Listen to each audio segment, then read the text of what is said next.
अस्सलाम वालेकुम सामीन। 20 ज़िलहिज्जा और 17 जून है। ख़बर का उन्वान है रूस और चीन की पेशकश। ये पेशकश जंगबंदी के लिए की गई है, सीज़ फायर के लिए की गई है।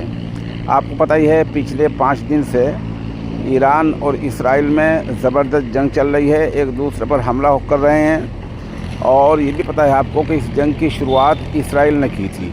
और ये भी आपके इल्म में है कि गालिबन 50 साल में पहली बार इसराइल को पता चला है कि जान माल और इमारतों का नुकसान क्या होता है।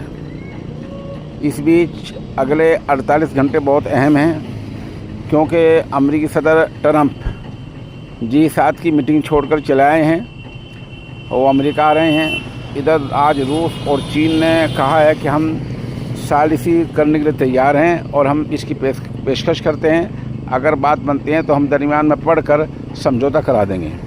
रूसी वज़ारत ख़ारजा से एक बयान जारी हुआ जिसमें कहा गया है कि रूसी सदर मिस्टर पुतिन ने अमेरिका से लेकर इसराइल और दूसरे बड़े मुल्कों के रहनुमाओं से बात की है, उन सब से बात कर लिया, वो उन सब का इंदिया और मंशा समझते हैं।